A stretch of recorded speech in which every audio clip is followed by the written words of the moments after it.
تو یہ بھی کچا حافظ تھا. اسی طرح سے دو چار رکعتیں پڑھ کر کے آگے کا قرآن میں دیکھ کر کے، تو من المصحف کے معنی ہے قرآن میں سے یاد کر کے امامت کراتا تھا. قرآن میں، نماز میں قرآن میں دیکھتا تھا. اس سلسلے میں تو حدیث صحیح نہیں ہے. بس 50-50 کا چانس ہو گیا. 50% یہ احتمال ہے کہ قرآن میں دیکھ کر پڑھتا ہو، اور 50% یہ ہے کہ قرآن ساتھ میں رکھ کر کے سلام کے بعد اس میں دیکھ کر کے اگلی 2 رکعت کا قرآن دیکھ کر کے پھر اگلی 2 رکعت میں پڑھتا تھا. اور جب 50-50 کا چانس ہو گیا، اذا جاء الاحتمال بطل الاستدلال. لہذا یہ جو پیش کر رہا ہے کہ یہ تلقی من الخارج ہے، یہ تو اولاً تو یہ حدیث ہے ہی نہیں. یہ تو ایک غلام کا عمل ہے، اور اس کو زیادہ سے زیادہ حضرت عائشہ کو نے اس کو برقرار رکھا. تو حضرت عائشہ صدیقہ رضی اللہ تعالی عنہا کی رائے کو وہ ایک امت کے مجتہدہ ہیں، لیکن یہ حدیث تو نہیں ہے. اور پھر یہ قرآن میں سے دیکھ کر پڑھنے کے بارے میں حدیث صحیح نہیں ہے. 50% یہ احتمال ہے، 50% یہ احتمال ہے. لہذا اس کو دلیل میں پیش کرنا بھی صحیح نہیں ہے. مطابق حضرت عائشہ کے غلام ذکوان کا مصحف میں دیکھ کر امامت کرنا ثابت ہے. دیکھ کر امامت کرنا، یہ اس کے لیے روایت صحیح نہیں ہے. مزید ایک امام ابو حنیفہ کے علاوہ تینوں ائمہ مجتہدین کا موقف احناف کے برخلاف ہے. احناف کے نہیں، امام اعظم کا یہ قول ہے. اور تینوں ائمہ ہے، اور تقلید واجب ہے، تقلید شخصی بھی واجب ہے. بس اگر تینوں اماموں کا خلاف ہے تو بہت سے مسئلوں میں خلاف ہے. ان کے خلاف ہونے سے کیا فرق پڑتا ہے؟ تقلید واجب ہے. ہم حنفی ہیں اور تقلید واجب ہے، تقلید شخصی واجب ہے. صاحبین کا قول بھی جواز کا ہے دیکھنے کا، مگر اس پر بھی فتویٰ نہیں ہے. فتویٰ امام اعظم کے قول پر ہے، لہذا اسی پر عمل کرنا ضروری ہے. بس اس کے بعد اس نے کہنا چاہتا تھا کہ احناف کا مذہب کمزور معلوم ہوتا ہے.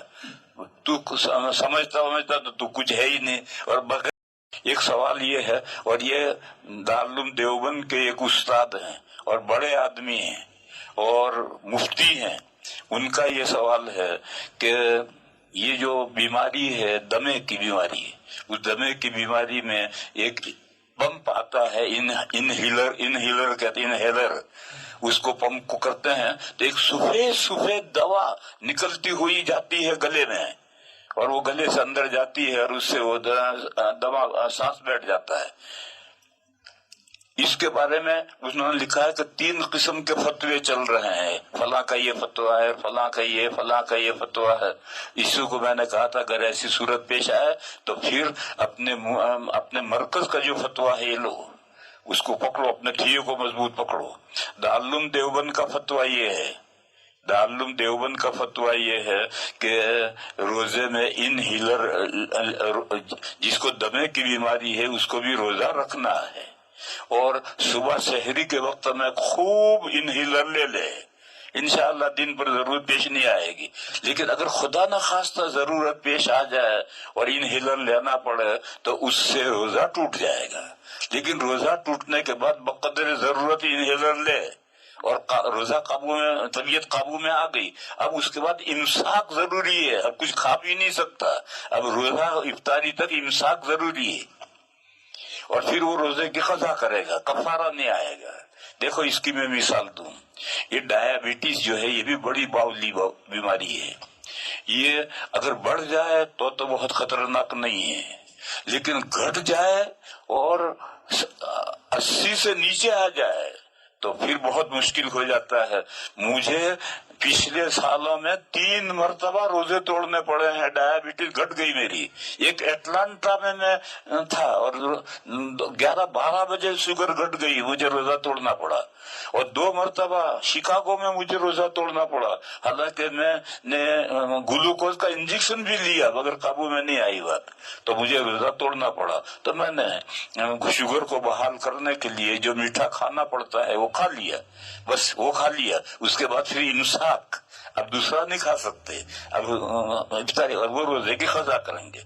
تو یہ جو ڈائبٹیز ہے گھٹنا بڑھنے میں تو اگر 600-700 تک چلی جائے تو پھر برن ہیمریج کا اندیشہ ہوتا ہے، لیکن ایسا بہت کم ہوتا ہے. لیکن گھٹتی ہے،